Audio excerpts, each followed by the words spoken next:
Mr. Bloom admired the caretaker's prosperous bulk. All want to be on good terms with him. Decent fellow, John O'Connell, real good sort. Keys, like Keys' dad, no fear of anyone getting out. No pause out checks. Habeas corpus. I must see about that ad after the funeral. Did I write Ballsbridge on the envelope I took to cover when she disturbed me writing to Martha? Hope it's not chucked in the dead letter office. Be the better of the shave. Gray sprouting beard. That's the first sign when the hairs come out gray. And temper getting cross. Silver threads among the gray. Fancy being his wife. Wonder he had the gumption to propose to any girl. Come out and live in the graveyard. Dangled it before her. It might thrill her first. Courting death. Shades of night hovering here with all the dead stretched about. The shadows of the tombs when churchyards Ewan and Daniel O'Connell must be a descendant I suppose. Who was this used to say he was a queer breedy man, great Catholic all the same, like a big giant in the dark. Will o' the wisp. Gas at graves. Want to keep her mind off it to conceive at all. Women especially are so touchy. Tell her a ghost story in bed to make her sleep.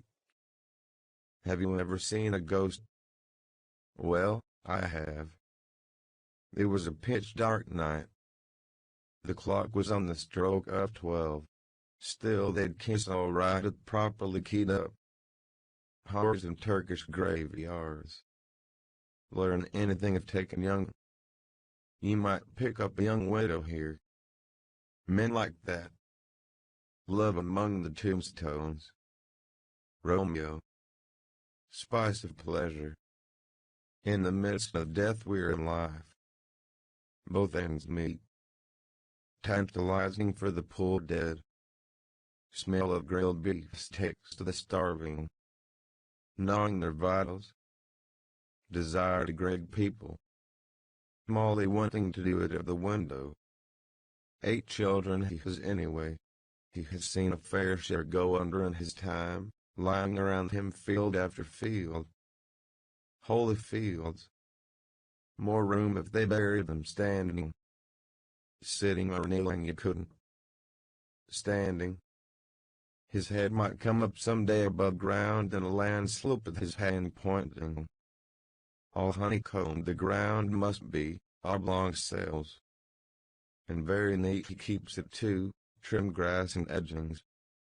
His garden Major Gamble calls Mount Jerome. Well, so it is.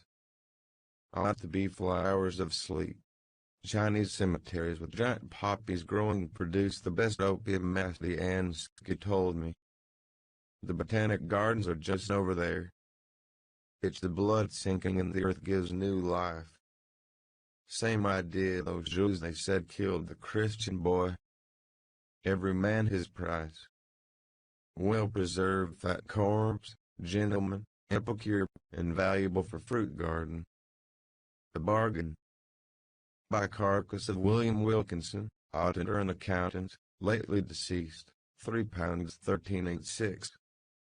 With thanks.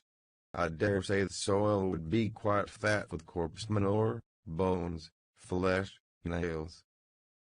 Charnel houses. Dreadful. Turning green and pink decomposing. Rot quick and damp earth. The lean old ones tougher. Then a kind of a tallow, a kind of a cheesy.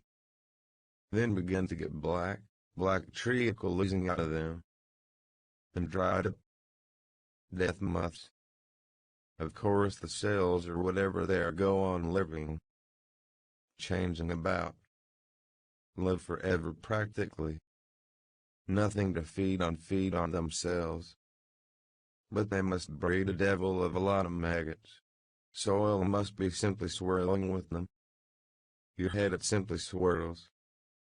Those pretty little seaside girls. He looks cheerful enough over it. Gives him a sense of power seeing all the others go under first. Wonder how he looks at life. Cracking his jokes too, warms the cockles of his heart. The one about the bulletin.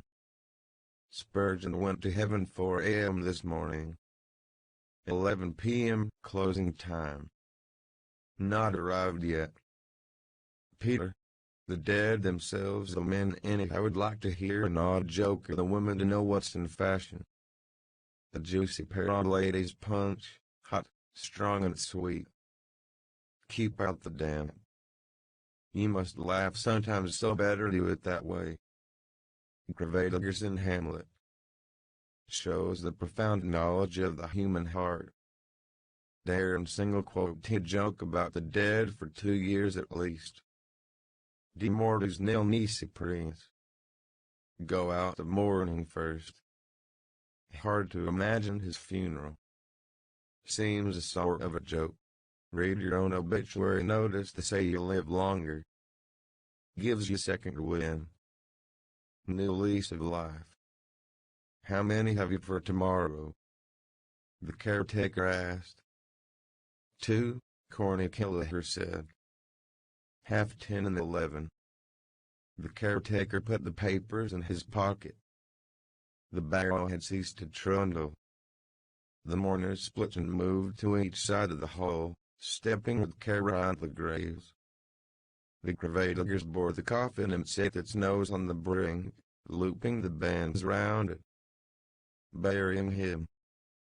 We come to bury Caesar. His Ides of March or June. He doesn't know who is here nor care. Now who is that lanky-looking galoot over there in the Macintosh? Now who is he, I'd like to know. Now I would give a trifle to know who he is. Always someone turns up you never dreamt of. A fellow could live on his lonesome all his life. Yes, he could. Still he'd have to get someone to salt him after he died, though he could dig his own grave. We all do. Only a man buries. No, ants too. First thing strikes anybody. Bury the dead. Say Robinson Crusoe was true to life. Well then Friday buried him. Every Friday buries a Thursday if you come to look at it. Oh, poor Robinson Crusoe. How could you possibly do so? Poor Dignam. His last lie on the earth in his box. When you think of them all it does seem a waste of wood. All gnawed through. They could invent a handsome beer with the kind of panel sliding, let it down that way. But they might object to be buried out of another fellow's. They're so particular. Let me in my native earth. Bit of clay from the Holy Land. Only a mother and dead-born child ever buried in the one coffin. I see what it means. I see. To protect him as long as possible even in the earth. The Irishman's house is his coffin. Embalming in catacombs, mummies the same idea. Mr. Bloom stood far back, his hat in his hand, counting the bared heads. 12. I'm 13. No. The chap in the Macintosh is 13. Death's number. Where the deuce did he pop out of? He wasn't in the chapel, that I'll swear. Silly superstition that about 13. Nice soft tweed Ned Lambert has in that suit. Tinge of purple. I had one like that when we lived in Lombard Street West. Dressy fellow he was once. Used to change 3 suits in a day. Must get the gray suit of mine turned by Meges. Hello? It's died. His wife, I forgot he's not married, or his landlady ought to have picked out those threads for him. The coffin dived out of sight, eased down by the men straddled on the gravet trestles. They struggled up and out, and all uncovered. 20. Pause. If we were all suddenly somebody else. Far away a donkey brayed. rain. No such as. Never see a dead one, they say. Shame of death. They hide. Also poor papa went away. Gentle sweet air blew round the bared heads and a whisper. Whisper. The boy by the grave head held his wreath with both hands staring quietly in the black open space. Mr. Bloom moved behind the portly kindly caretaker. Welcome frock coat. Weeing them up perhaps to see which will go next. Well, it is a long rest. Feel no more. It's the moment you feel. Must be damned unpleasant. Can't believe it at first. Mistake must be someone else. Try the house opposite. Wait, I wanted to. I haven't yet. The darkened death chamber. Light they will on it. Whispering around you. Would you like to see a priest? Then rambling and wandering. Delirium all you had all your life. The death struggle. His sleep is not natural. Press his lower eyelid. Watching as his nose pointed as his jostling are the soles of his feet yellow. Pull the pillow away and finish it off on the floor since he's doomed. Devil in that picture of sinner's death showing him a woman. Dying to embrace her in his shirt. Last act of Lucia. Shall I never more behold thee? Bam. He expires. Gone at last. People talk about you a bit, forget you. Don't forget to pray for him. Remember him in your prayers, even Parnell. Every day dying out. Then they follow, dropping into a hole, one after the other. We're praying now for the repose of his soul. Hoping you're well and not in hell. Nice change of air. Out of the frying pan of life into the fire of purgatory. Does he ever think of the hole waiting for himself? They say you do when you shiver in the sun. Someone walking over it. Cowboy's warning. Near you. Mine over there towards Finkel's, the plot I bought. Mama, poor Mama, and little Rudy. The Gravadiggers took up their spades and flung heavy clods of clay on the coffin. Mr. Bloom turned away his face. And if he was alive all the time. Phew. By jingo, that would be awful. No, no, he is dead, of course. Of course he is dead. Monday he died. They ought to have some law to pierce the heart and make sure or an electric clock, a telephone in the coffin and some kind of a canvas air hole. Flag of distress. 3 days. Rather long to keep them in summer. Just as well to get shut of them as soon as you are sure there is no. The clay fell softer. Began to be forgotten. Out of sight, out of mind. The caretaker moved away a few paces and put on his hat. Had enough of it. The mourners took heart of grace, one by one, covering themselves without show. Mr. Bloom put on his hat and saw the portly figure make its way deftly through the maze of graves.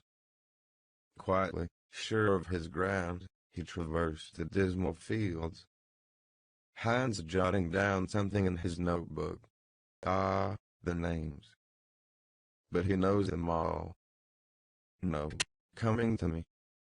I am just taking the names, Hines said below his breath. What is your Christian name? I'm not sure. Mr. Bloom said. Leopold. And he might put down M. Coy's name too. He asked me to. Charlie, Hines said riding. I know. He was on the Freeman once. So he was before he got the job in the morgue under Louis Byrne. Good idea, a post-mortem for doctors. Find out what they imagine they know. He died of a Tuesday. Got the run. levanted with the cash of a few ads. Charlie, you were my darling. That was why he asked me to. Oh well, there's no harm. I saw to that, McCoy. Thanks, old chap, much obliged. Leave him under an obligation, costs nothing. And tell us, Hines said, do you know that fellow and the fellow was over there in the... He looked around. Macintosh. Yes, I saw him, Mr. Bloom said. Where's he now? Macintosh, Hines said, scribbling. I don't know who he is. Is that his name? He moved away, looking about him. No, Mr. Bloom began, turning and stopping. I say, Hines. Didn't hear. What? Where has he disappeared to? Not a sign. Well, of all the... Has anybody here seen K-E-double-L become invisible? Good Lord, what became of him? A seventh gravator came beside Mr. Bloom to take up an idle spade. Oh, excuse me. He stepped aside nimbly. Clay, brown, damp, began to be seen in the hole. It rose. Nearly over. A mound of damp clods rose, and the gravators rested their spades. All uncovered again for a few instants. The boy propped his wreath against a corner, the brother-in-law his on the lump. The gravators put on their caps and carried their earthy spades towards the barrow. And knocked the blades lightly on the turf, clean. One bent to pluck from the half-long tufted grass. One, leaving his mates, walked slowly on with shouldered weapon, its blade blood lancing. Silently at the grave had another coil in the coffin band. His Novelkard. The brother-in-law, turning away, placed something in his free hand. Thinks in silence. Sorry, sir, trouble. Head shake. I know that. For yourselves just... The mourners moved away slowly without aim, by devious paths, staying at whiles to read a name on a tomb. Let us go round by the chief's grave, Hines said. We have time. Let us, Mr. Powers said. They turned to the right, following their slow thoughts.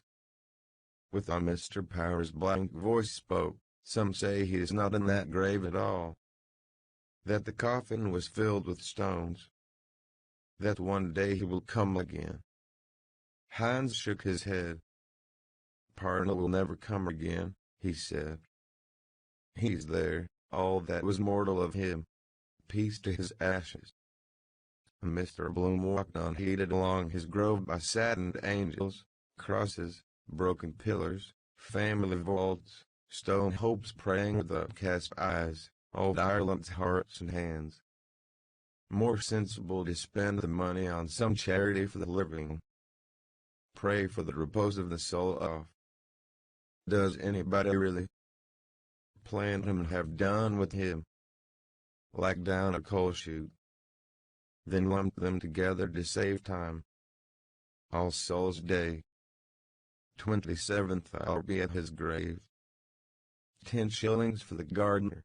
He keeps it free of weeds. Old man himself. Bearing down double with his shears clipping. Near death's door. Who passed away. Who departed this life. As if they did it of their own accord. Got the shove, all of them. Who kicked the bucket. More interesting, told you what they were. So and so, wheelwright. I traveled for Corklino. I paid 5 shillings in the pound. Or a woman's with her saucepan. I cooked good Irish stew. Eulogy in a country churchyard. It ought to be that poem of is it Wordsworth or Thomas Campbell. Entered into the rest of the Protestants' pudding. Old Dr. Mearns, the great physician called him home. Well, it's God's acre for them. Nice country residence. Newly plastered and painted. Ideal spot to have a quiet smoke and read the church times. A marriage ads they never tried to beautify.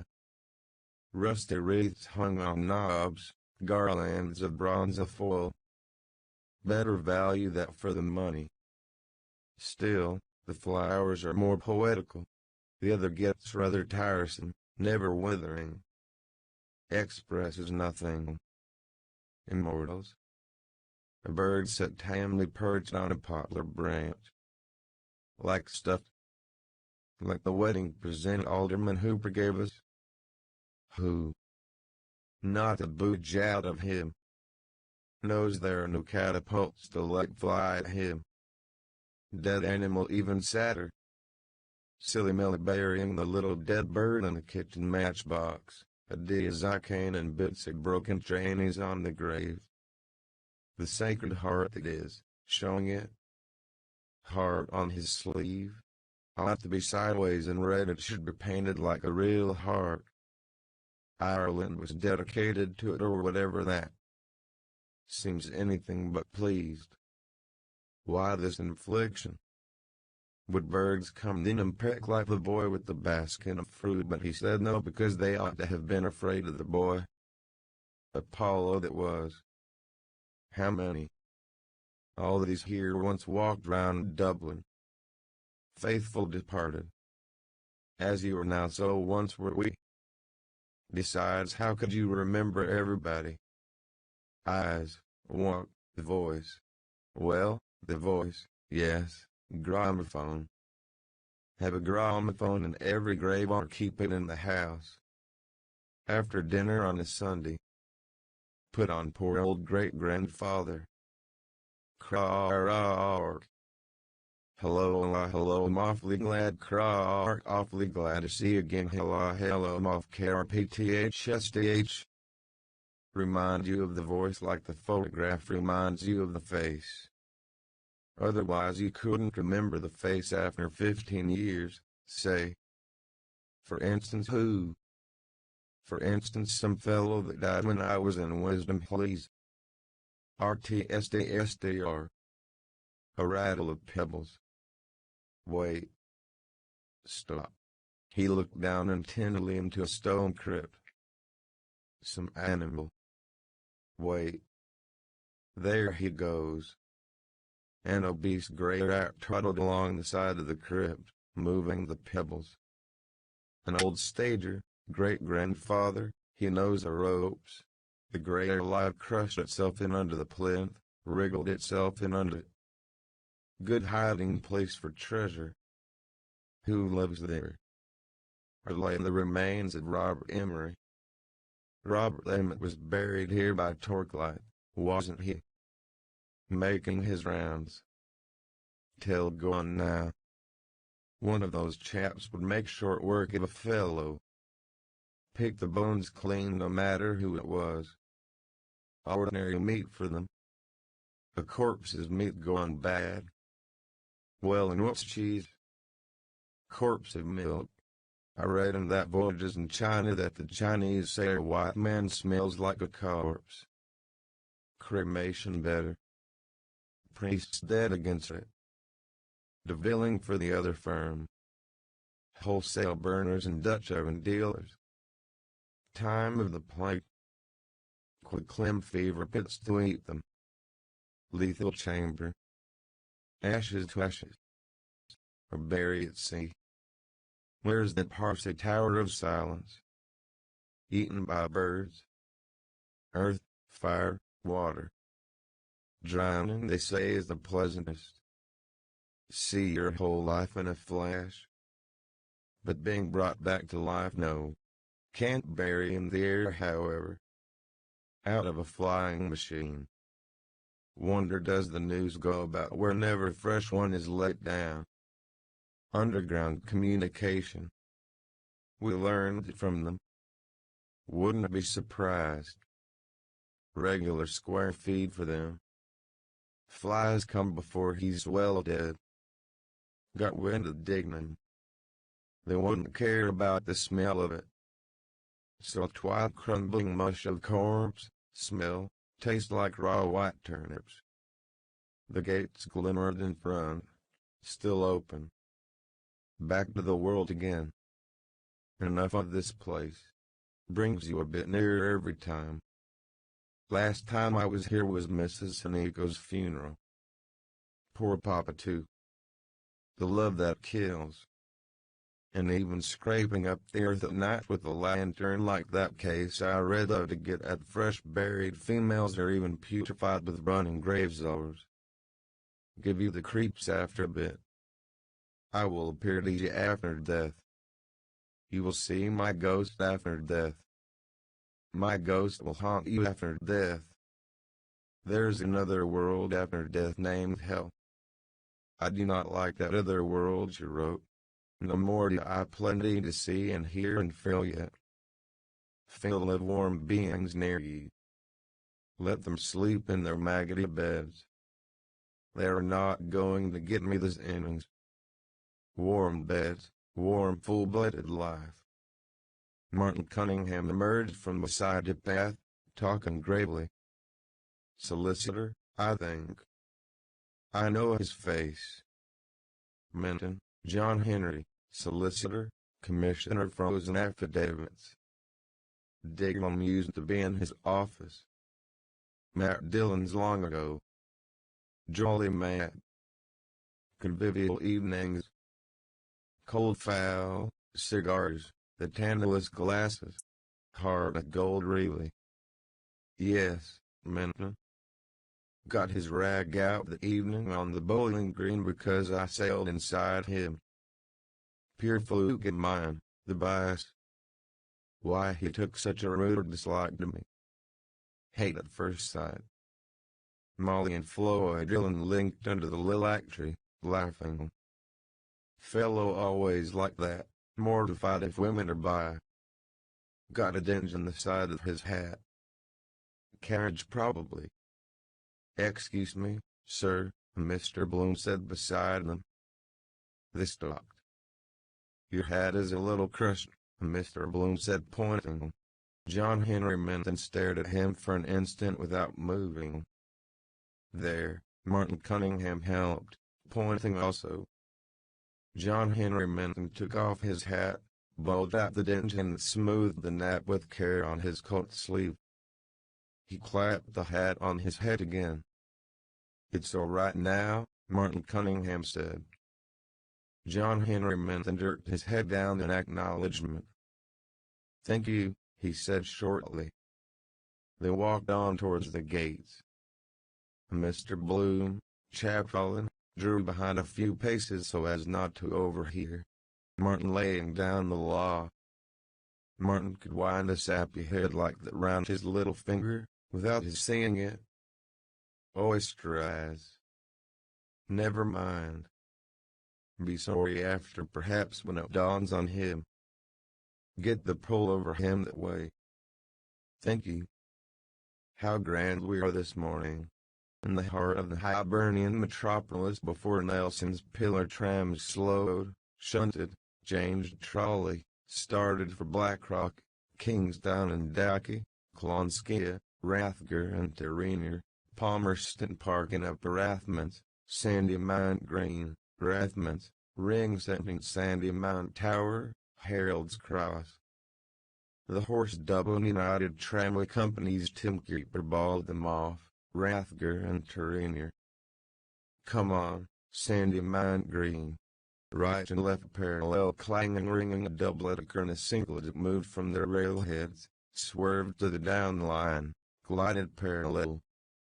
Start, Palmerston Park.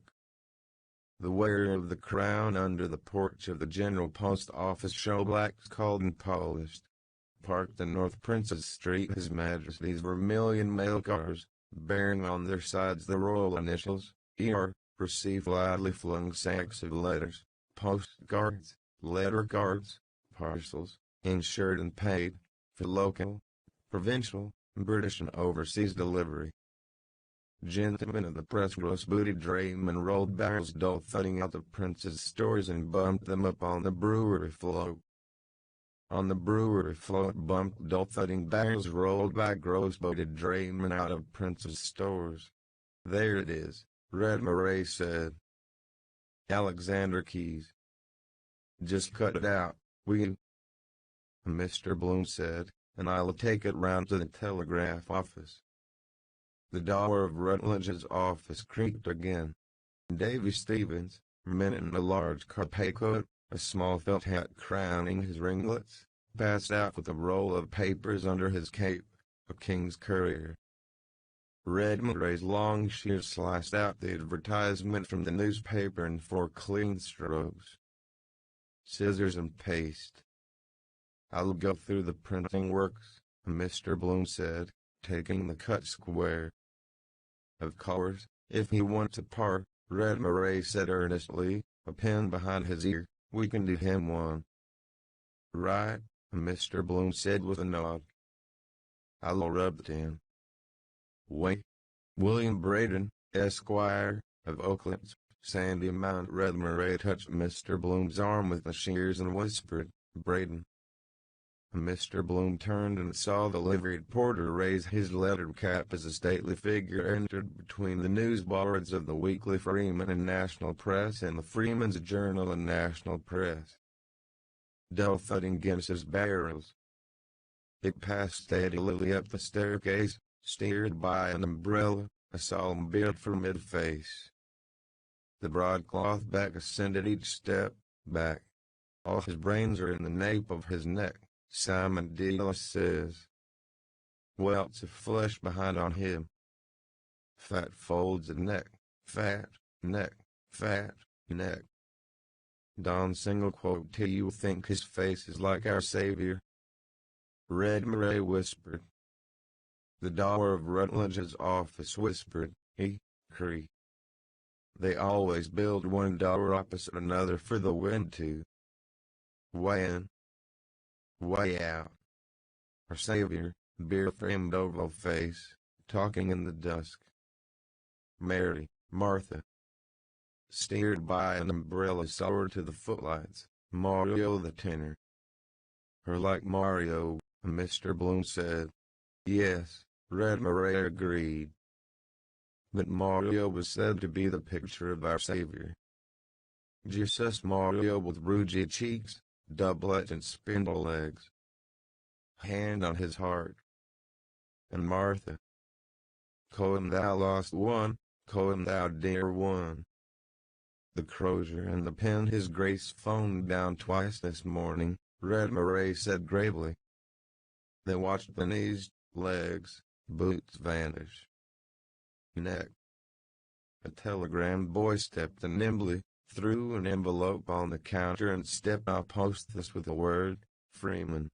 Mr. Bloom said slowly, well, he is one of our saviors also.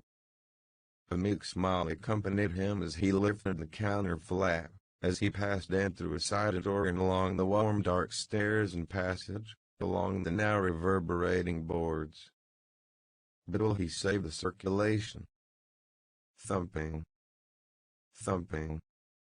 He pushed the glass swing door and entered, stepping over strewn packing paper. Through a lane of clanking drums he made his way towards Nunetti's reading closet. With unfeigned regret as we announced the dissolution of a most respected Dublin Burgess Hines here too, account of the funeral probably. Thumping. Thump. This morning the remains of the late Mr. Patrick Dignan. Machines. Smash a man to atoms if they got him caught. Rule the world today. His machineries are pegging away too. Like these. Got out of hand, fermenting. Working away, tearing away. And that old grey rat tearing to get in.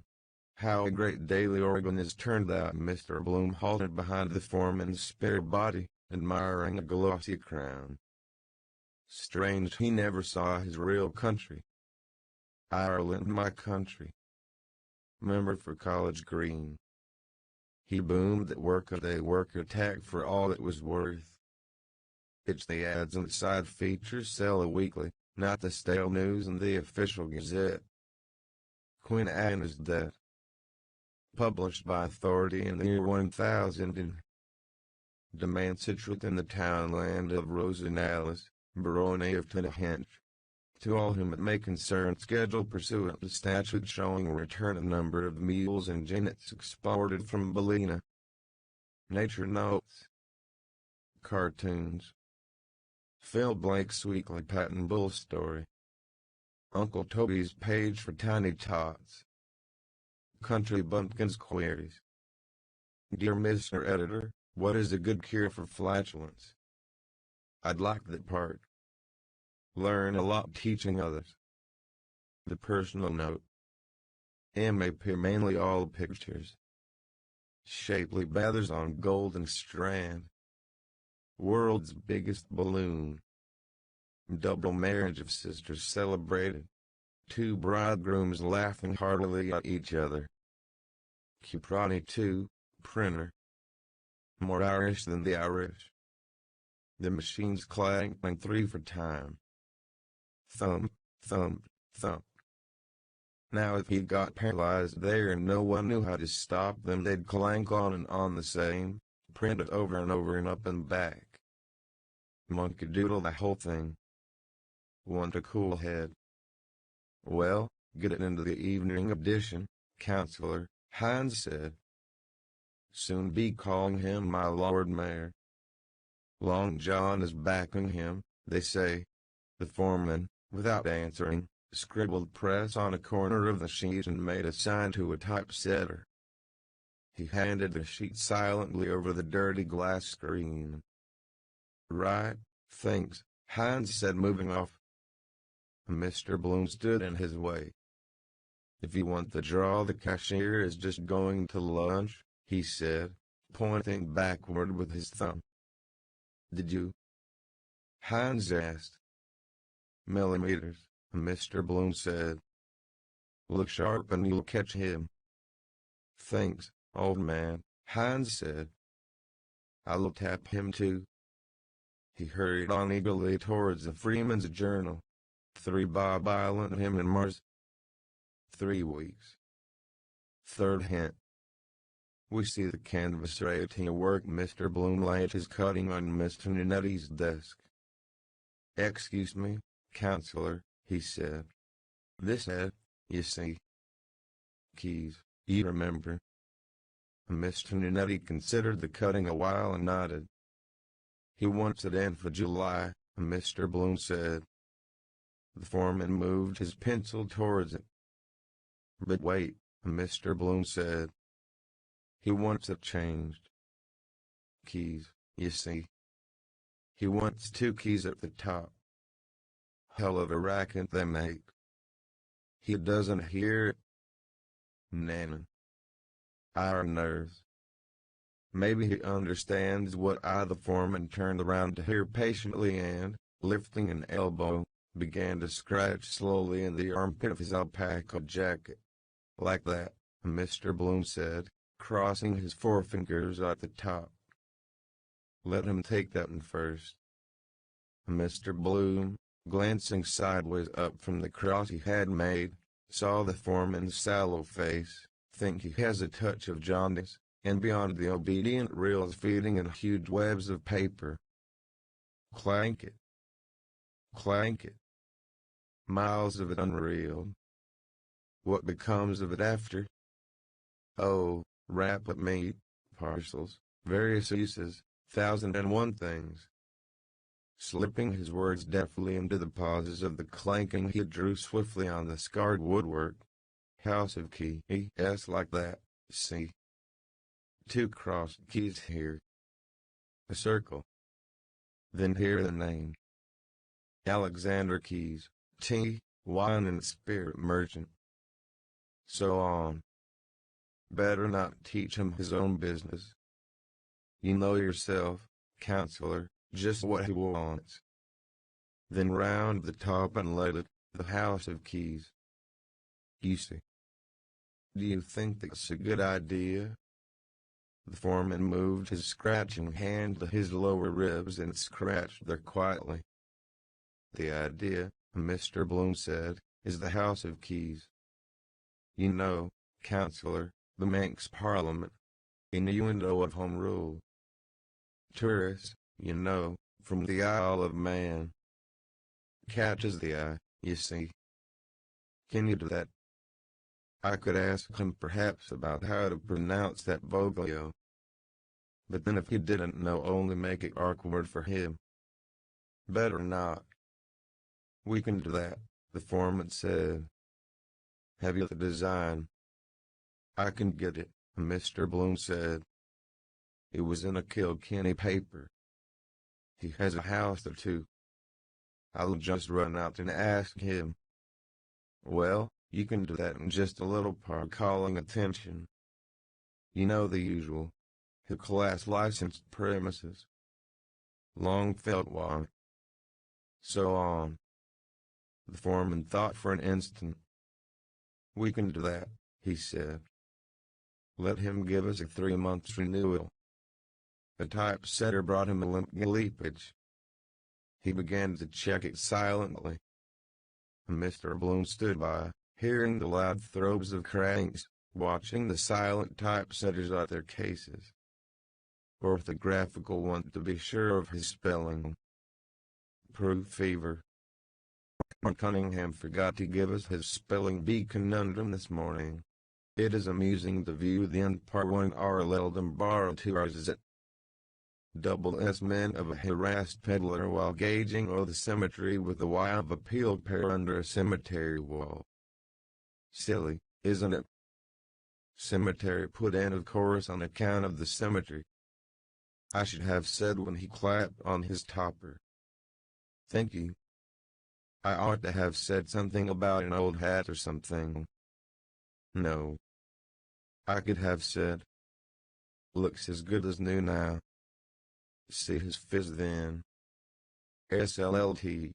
The nethermost deck of the first machine jogged forward its flyboard with SLLT, the first batch of quire-folded papers. SLLT. Almost human the way at SLLT to call attention. Doing its level best to speak. That door to SLLT creaking, asking to be shut. Everything speaks in its own way. SLLT. Noted churchman and occasional contributor, the foreman handed back the gleepage suddenly, saying, "Wait. Where's the Archbishop's letter? It's to be repeated in the Telegraph. Where's what's his name?" He looked about him round his loud unanswering machines.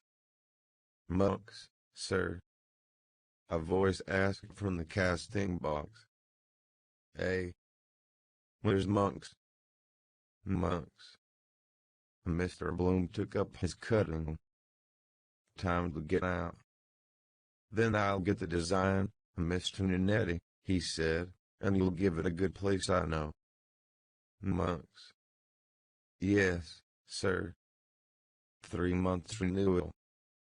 Want to get some wind off my chest first. Try it anyhow. Rub in August, good idea, power show month. Balls Bridge. Tourists over for the show. A day farther he walked on through the cassette room, passing an old man, bowed, spectacled, aproned. Old monks, the day father. Queer lot of stuff he must have put through his hands in his time. Obituary notices, pubs ads, speeches, divorce suits, found drowned. Nearing the end of his tether now. Sober serious man with a bit in the savings bank, I'd say. Wife a good cook and washer. Daughter working the machine in the parlor. Plain Jane, no damn nonsense. And it was the feast of the Passover. He stayed in his wont to watch a typesetter neatly distributing type. Reads it backwards first. Quickly he does it. Must require some practice that. Mangaksa tap. Poor Papa with his guided book, reading backwards with his finger to me. Passage.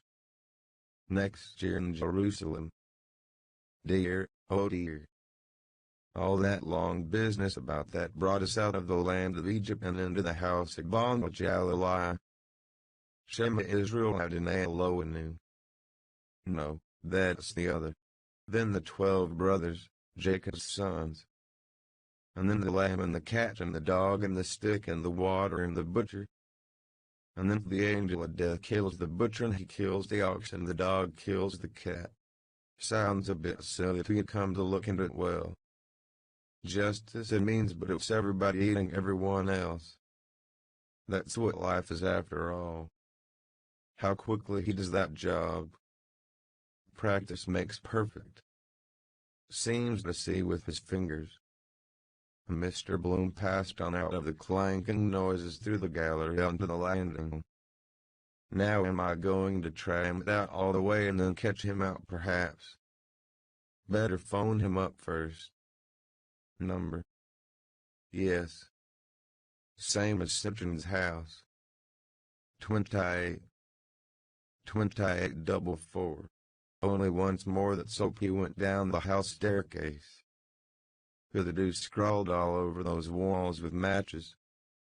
Looks as if they'd lit for a bit. Heavy greasy smell there always is in those works. Lukewarm glue in Tom's next door when I was there. He took out his handkerchief to dab his nose. Citron lemon. Ah, the soap I put there. Blues it out of that pocket. Putting back his handkerchief, he took out the soap and stowed it away, button, into the hip pocket of his trousers. What perfumes or wifeys? I could go home still, tram, something I forgot. Just to see, before, dressing. No. Here. No. A sudden screech of laughter came from the Evening Telegraph office. Know who that is? What's up? Pop in a minute to phone. Ned Lambert it is. He entered softly. Aaron, Green Jim of the Silver Sea, the ghost who walks, Professor Mac murmured softly, biscuitly to the dusty window pane. Mr. Daedalus, staring from the empty fireplace at Ned Lambert's quizzing face, asked of its hourly, agonizing Christ, wouldn't it give you a heartburn on your arse? Ned Lambert, seated on the table, read on, or again, note the meanderings of some purling rill as it babbles on its way, though quarreling with the stony obstacles, to the tumbling waters of Neptune's blue domain, mid mossy banks, fanned by gentlest zephyrs, played on by the glorious sunlight underneath the shadows cast over its pensive bosom by the overarching leafage of the giants of the forest. What about that, Simon? He asked over the fringe of his newspaper. How's that for high? Changing his drink, Mr. Daedalus said. Ned Lambert, laughing, struck the newspaper on his knees, repeating, the pensive bosom and the overarching leafage. Oh boys. Oh boys. And Xenophon looked upon Marathon, Mr. Daedalus said, looking again on the fireplace and to the window, and Marathon looked on the sea. That will do, Professor Mac cried from the window. I don't want to hear any more of the stuff. He ate off the crescent of water biscuit he had been nibbling and, hungered, made ready to nibble the biscuit in his other hand. Highfalutin stuff. Bladder bags. Ned Lambert is taking a day off, I see. Rather upsets a man's day, a funeral does. He has influence, they say. Old Chatterton, the vice-chancellor, is his granduncle or his great-granduncle. Close on 90, they say. Subleader for his death written this long time perhaps. Living despite them. Might go first himself. Johnny, make room for your uncle. The Right Honorable Hedges heir Chatterton. Dare say he writes him an odd shaky check or two on gale days. Windfall when he kicks out. Galilei.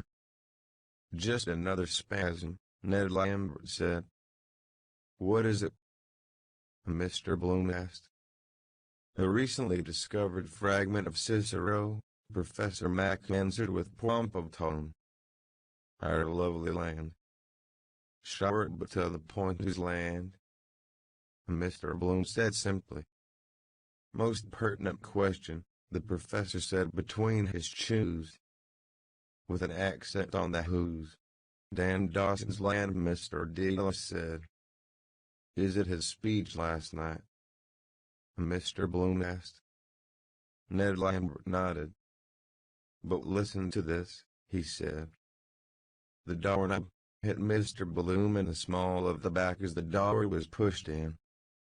Excuse me, J.J. O'Malley said, entering. Mr. Bloom moved nimbly aside. I beg yours, he said.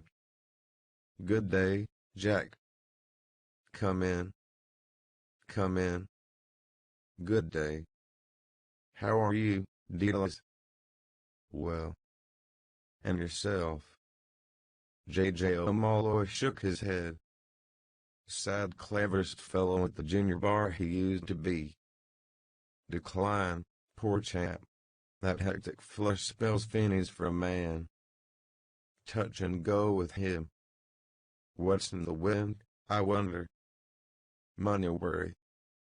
Or again if we but climb the serried mountain peaks. You were looking extra. Is the editor to be seen? J.J. O'Malley asked, looking towards the inner door. Very much so, Professor Mac said. To be seen and heard.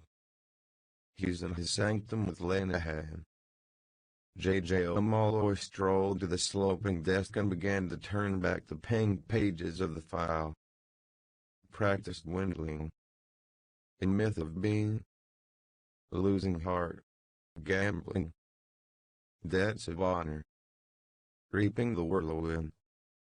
Used to get good retainers from D.M.T. Fitzgerald. Their wigs to show the gray matter. Brains on their sleeve like the statue in Glasnevin. Believe he does some literary work for the Express with Gabriel Conroy. Well-read fellow. Miles Crawford began on the Independent. Funny the way those newspapermen veer about when they get wind of the new opening. Weathercocks. Hot and cold in the same breath. Wouldn't know which to believe. One story good till you hear the next. Go for one another bald-headed in the papers and then all blows over. Hail fellow well met the next moment. Ah, listen to this for God's sake, Ned Lambert pleaded. Or again if we but climb the serried mountain peaks. Bombast.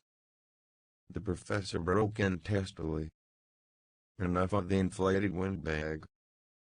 Peaks, Ned Lambert went on, towering high on high, to bathe our souls, as it were. Bathe his, Mr. Ulysses said. Blessed and eternal God.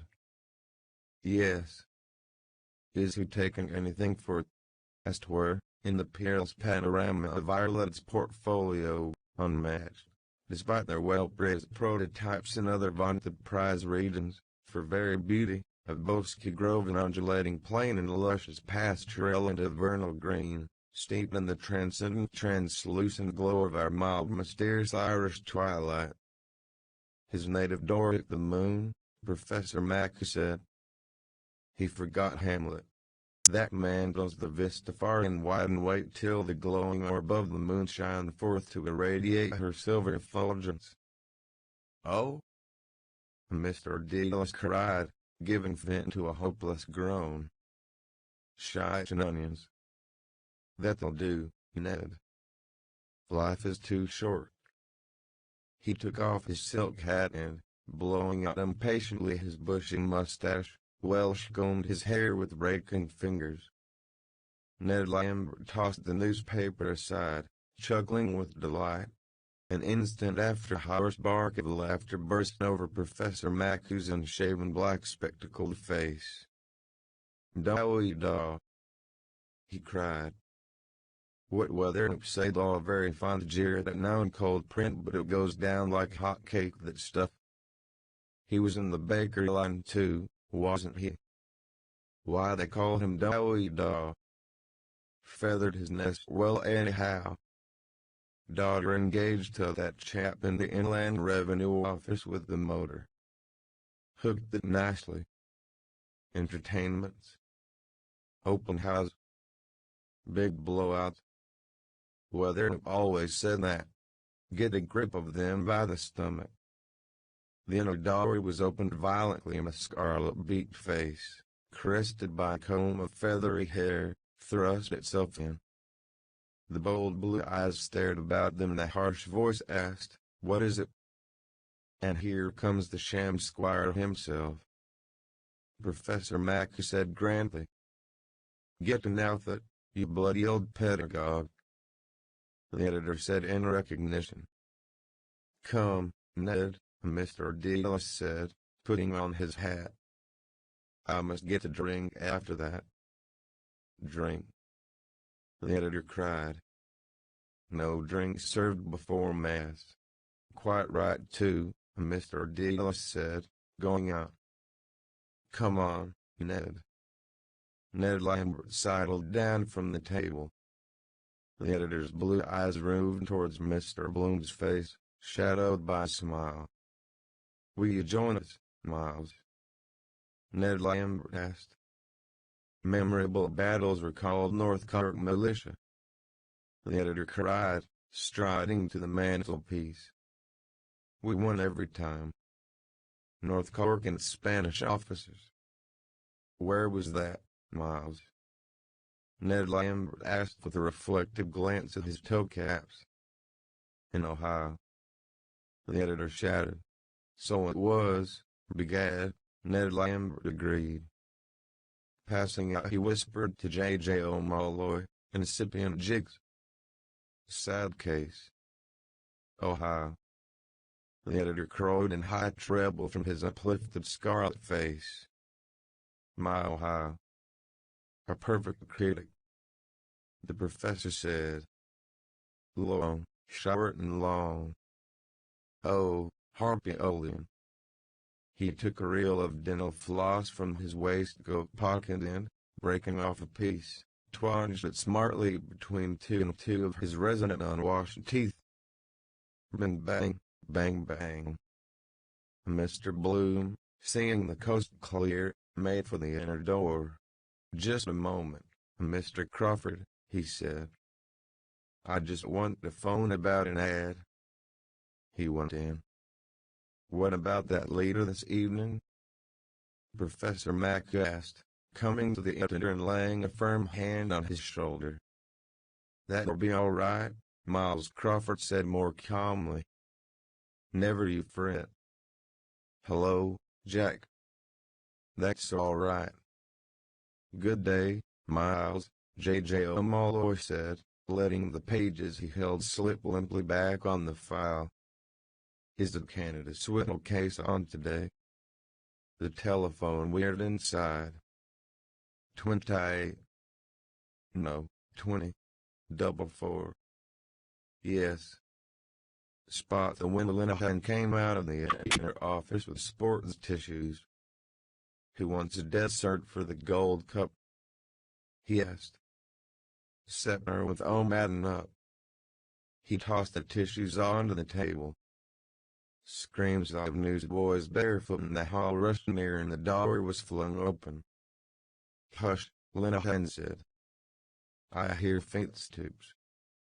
Professor Mac strode across the room and seized the cringing urchin by the collar as the others scampered out of the hall and down the steps.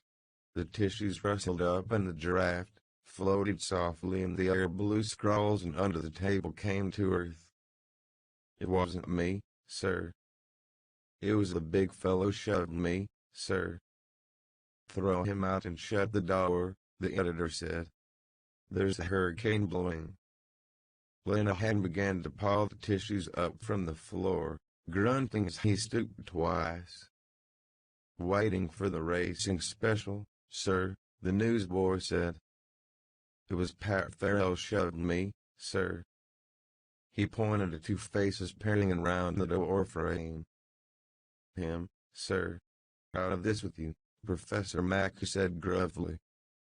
He hustled the boy out and banged the door to. J.J. O'Malley turned the files crackingly over, murmuring, seeking, continued on page 6, column 4. "Yes, Evening Telegraph here," Mr. Bloom phoned from the inner office. "Is the boss?" "Yes, Telegraph." "To where?" "Which auction rooms?" "I see." "Right. I'll catch him." A collision ensues. The bell whirred again as he rang off. He came in quickly and bumped against Lenihan, who was struggling up with the second tissue. "Pardon, monsieur," Lenihan said, clutching him for an instant and making a grimace. "My fault," Mr. Bloom said, suffering his grip. "Are you hurt?" "I'm in a hurry." "Nee," Lenihan said. He made a comic face and whined, rubbing his knee, the accumulation of the Anno Domini. "Sorry," Mr. Bloom said. He went to the door and, holding it ajar, paused. J.J. O'Malley slapped the heavy pages over. The noise of two shrill voices, mouth organ, echoed in the bare hallway from the newsboys squatted on the doorsteps. "We are the boys at Wexford who fought with heart and hand." "Exit Bloom. I am just running around the Bachelor's Walk," Mr. Bloom said, "about this added keys. Want to fix it up. They tell me he's round there in Gillen's." He looked indecisively for a moment at their faces. The editor, who, leaning against the mantel shelf, had propped his head on his hand, suddenly stretched forth an arm amply. "Begone," he said. "The world is before ye." "Back in no time," Mr. Bloom said, hurrying out. J.J. O'Malley took the tissues from Lenihan's hand and read them, blowing them apart gently, without comment. "He'll get the advertisement," the professor said, staring through his blackened spectacles over the cross blind. "Look at the young scamps after him." "Show." "Where?" Lenihan cried, running to the window. A street cortege both smiled over the cross blind at the file of capering newsboys in Mr. Bloom's wake, the last zigzagging white on the breeze, a mocking kite, a tail of white boat knots. "Look at the young gutter snipe behind him hue and cry," Lenihan said, "and he'll kick. Oh, my risible." Taking off his flat spogs in the walk. Small nines. Steel upon larks. He began to mazurka in swift caricature across the floor on sliding feet past the fireplace to J.J. O'Malley, who placed the tissues in his receiving hands. "What's the—" Miles Crawford said with a start. "Where are the other two gone?" "Who?" the professor said, turning.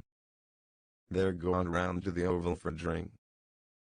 Patty Hooper is there with Jack Hall. Came over last night." "Come on then," Miles Crawford said. "Where's my hat?" He walked jerkily into the office behind, parting the vent of his jacket, jingling his keys in his back pocket. They jingled then in the air and against the wood as he locked his desk drawer. "He's pretty well on," Professor Mack said in a low voice. "Seems to be," J.J. O'Malley said, taking out the Chigartecus and murmuring meditation, "but it is not always as it seems." "Who has the most matches?" The Calumet apiece. He offered a cigarette to the professor and took one himself. Lenihan promptly struck a match for them and lit their cigarettes in turn. J.J. O'Malley opened his case again and offered it. "Thank you, Ooze," Lenihan said, helping himself. The editor came from the inner office, a straw hat dry on his brow. He declaimed in song, pointing sternly at Professor Mack, who, 'Twas rank and fame that tempted thee, 'twas empire charmed thy heart. The professor grinned, locking his long lips. Eh? You bloody old Roman Empire? Miles Crawford said. He took a cigarette from the open case. Lenehan, lighting it for him with quick grace, said, Silence for my brand new riddle. Imperium Romanum, J.J. O'Malley said gently. It sounds nobler than British or Brixton. The word reminds one somehow of fat in the fire. Miles Crawford blew his first puff violently towards the ceiling. That's it, he said. We're the fat. You are the fat in the fire. We haven't got the chance of a snowball in hell. The grandeur that was Rome. Wait a moment, Professor Mackey said, raising two quiet claws. We mustn't be led away by words, by sounds of words. We think of Rome, imperial, imperious, imperative. He extended elocutionary arms from frayed stained shirt cuffs, pausing. What was their civilization? Vast, I allow, but vile. Cloacae, sewers. The Jews in the wilderness and on the mountaintop said, It is meet to be here. Let us build an altar to Jehovah. The Roman, like the Englishman who follows in his footsteps, brought to every new shower on which he set his foot. On our shower he never set it, only his cloacal obsession. He gazed about him in his toga and he said, It is meet to be here. Let us construct a water closet. Which they accordingly did do, Lenehan said. Our old ancient ancestors, as we read in the first chapter of Genesis, were partial to the running stream. They were nature's gentlemen, J.J. O'Malley murmured. But we have also Roman law. And Pontius Pilate is its prophet, Professor Mackey responded. Do you know that story about Chief Bear and Pals? J.J. O'Malley asked. It was at the Royal University dinner. Everything was going swimmingly.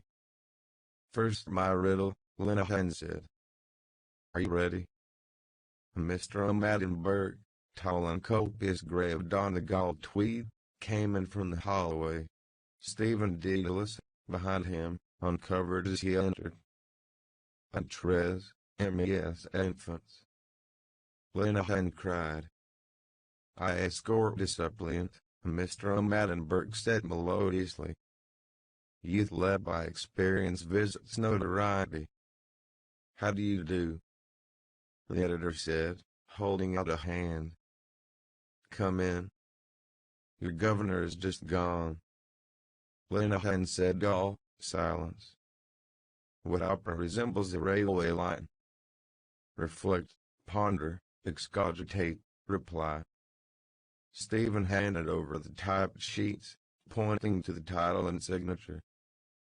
Who? The editor asked. Bit torn off. Mr. Garrett D.C., Stephen said. That old Pilters, the editor said.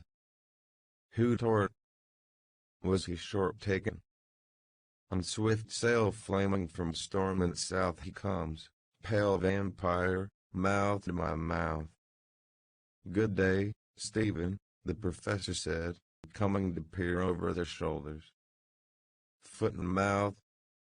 Are you turned? Bullock befrowning Bart. Shindy in well-known restaurant. Good day, sir, Stephen answered blushing. The letter is not mine. Mr. Garrett D.C. asked me to. Oh, I know him, Miles Crawford said, and I knew his wife too. The bloodiest old Tartar God ever made. By Jesus, she had the foot and mouth disease in no mistake. The night she threw the soup in the waiter's face on the Star and Garter. Oh ho! A woman brought sin into the world. For Helen, the runaway wife of Menelaus, 10 years of the Greeks. O'Rourke, Prince of Breffni. Is he a widower? Stephen asked. Ah, the grass one, Miles Crawford said, his eye running down the typescript. Emperor's horses. Habsburg. An Irishman saved his life on the ramparts of Vienna. Don't you forget. Maximilian Carl O'Donnell, Graf von Tyrconnell in Ireland. Sent his heir over to make the king an Austrian field marshal now. Going to be trouble there one day. Wild geese. Oh yes, every time. Don't you forget that. The moot point is, did he forget it? J.J. O'Malley said quietly, turning a horseshoe paperweight. Saving princes is a thank-you job. Professor Mackey turned on him.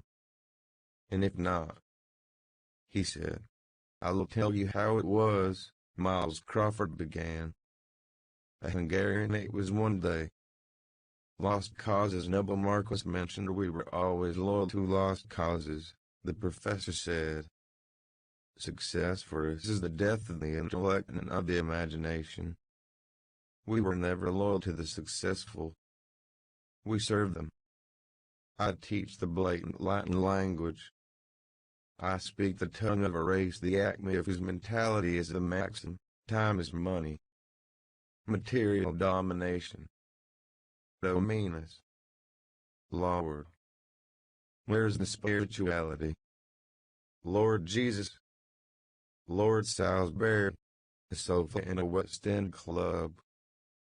But the Greek. Kyrielizing. A smile of light brightened his darkened eyes, lengthened his long lips. The Greek. He said again. Kyrios. Shining word. The vowels the Semite and the Saxon know not. Kyrie. The radiance of the intellect. I ought to profess Greek, the language of the mind. Kyrielizing. The closet maker and the cloaca maker will never be lords of our spirit. We are liege subjects of the Catholic chivalry of Europe that foundered at Trafalgar and of the empire of the spirit, not an imperium, that went under with the Athenian fleets at Aegospotami. Yes, yes. They went under.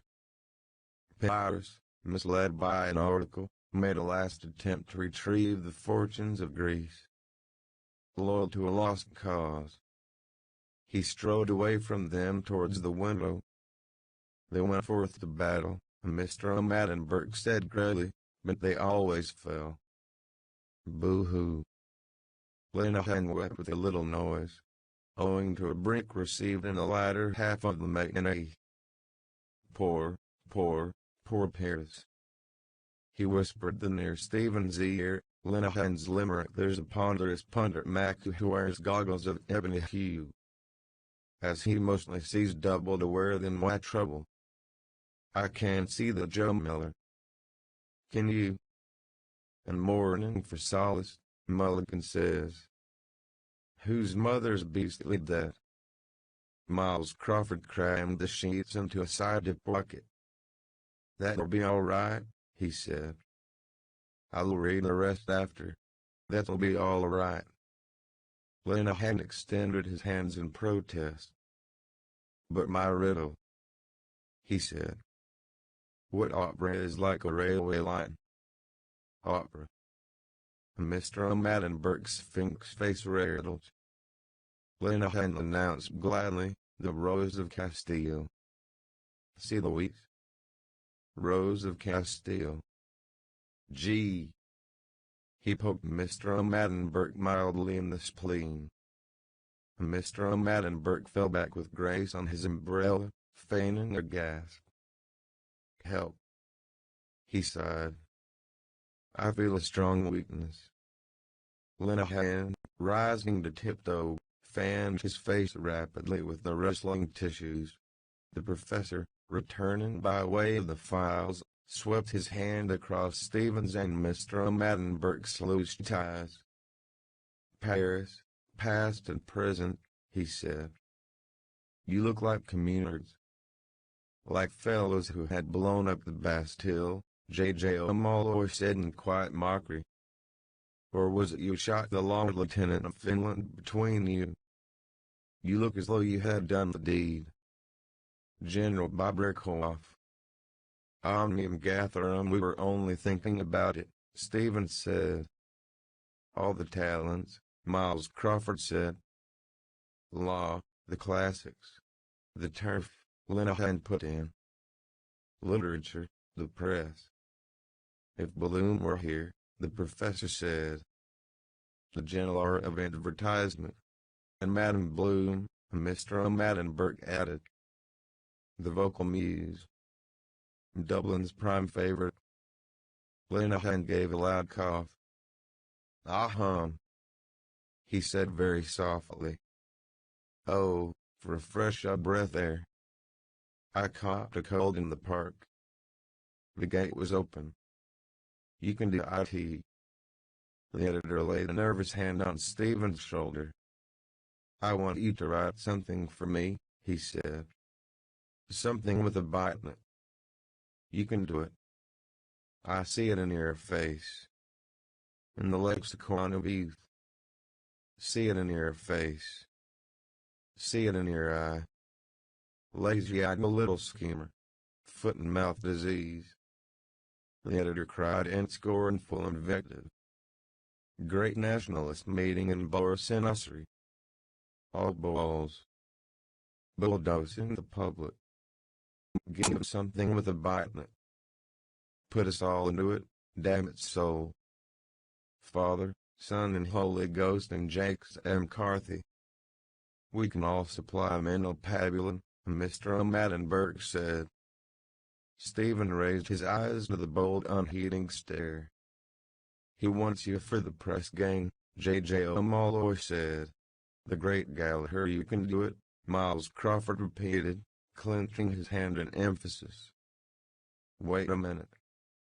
We'll paralyze Europe, as Ignatius Gallagher used to say when he was on the shore doing billiard marking in the Clarence. Gallagher, that was a pressman for you. That was a pen. You know how he met his mark. I'll tell you. That was the smartest piece of journalism ever known. That was in the Taiwan, 6th of May, time of the Invincibles, murder in the Phoenix Park, before you were born, I suppose. I'll show you. He pushed past him to the files. Look at here, he said, turning. The New York World Cable for Special. Remember the time. Professor Mack nodded. New World, the editor said, excitedly pushing back his straw hat. Where it took place. Tim Kelly, or Kavanaugh, I mean. Joe Brady and the rest of them. Where Skin the Goat drove the car. Whole route, see. Skin the Goat, Mr. O'Maddenberg said. Fitzharris. He has the cabman's shelter, they say, down there at Buckbridge. Holohan told me. You know Holohan. Hop and carry one, is it? Miles Crawford said. And poor Gumley is down there too, so he told me, minding stones for the corporation. A night watchman. Stephen turned in surprise. Gumley, he said. You don't say so. A friend of my father's, is it? Never mind Gumley, Miles Crawford cried angrily. Let Gumley mind the stones, see they don't run away. Look at here. What did Ignatius Gallagher do? I'll tell you.